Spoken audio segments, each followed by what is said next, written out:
Well, welcome back. Hang in there. You're doing great.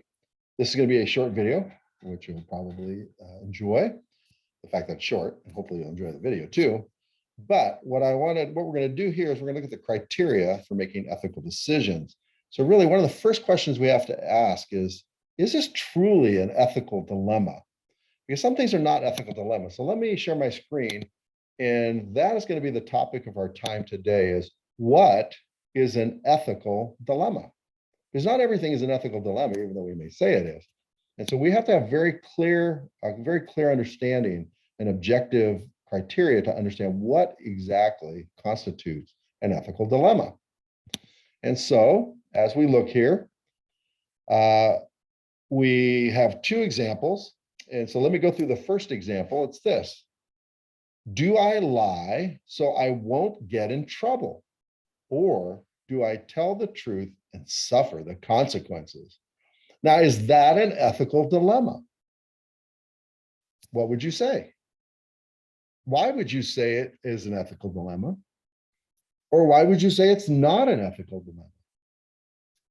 Let me give you a second example, and then we'll look at the two examples again.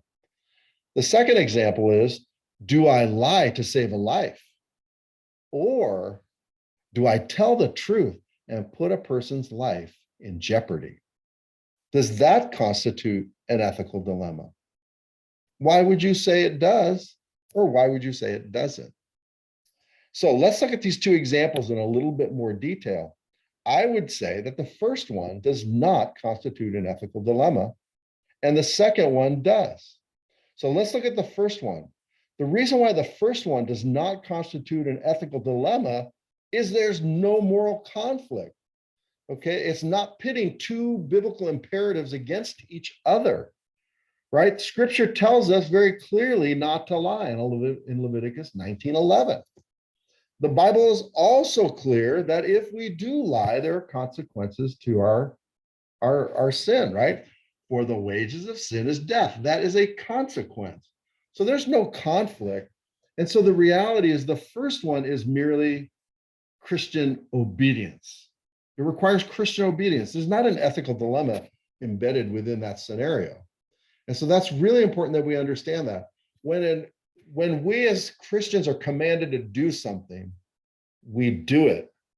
The problem comes in the second example, when we have two commands of Scripture that appear to be in conflict.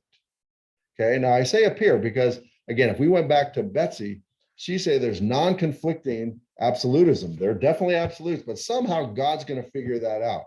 But I'm moving down into number 5 and number 6, looking at there's some kind of graded absolutism in that second one, right?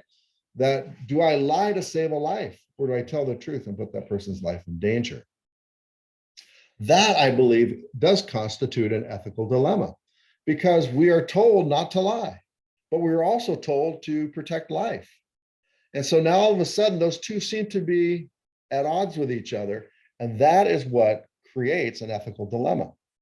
So let me look at our definition. And you'll need to have this in mind as you're thinking through your own project and as you're selecting an ethical dilemma, or actually you're going to select 3 ethical dilemmas.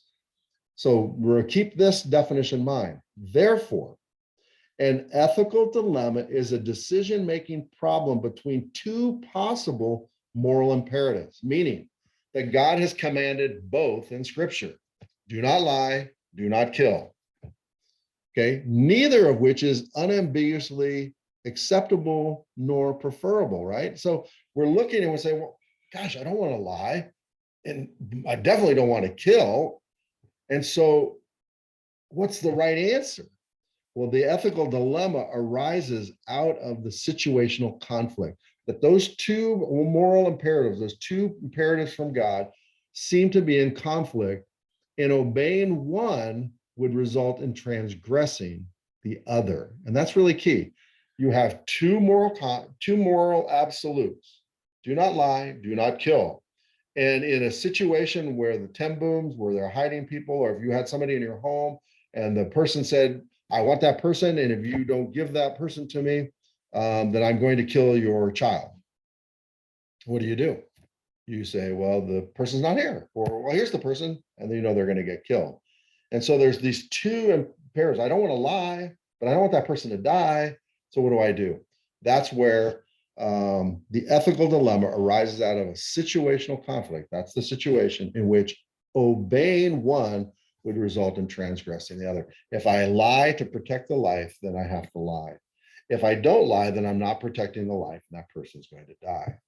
And that is what constitutes an ethical dilemma. I hope this was helpful.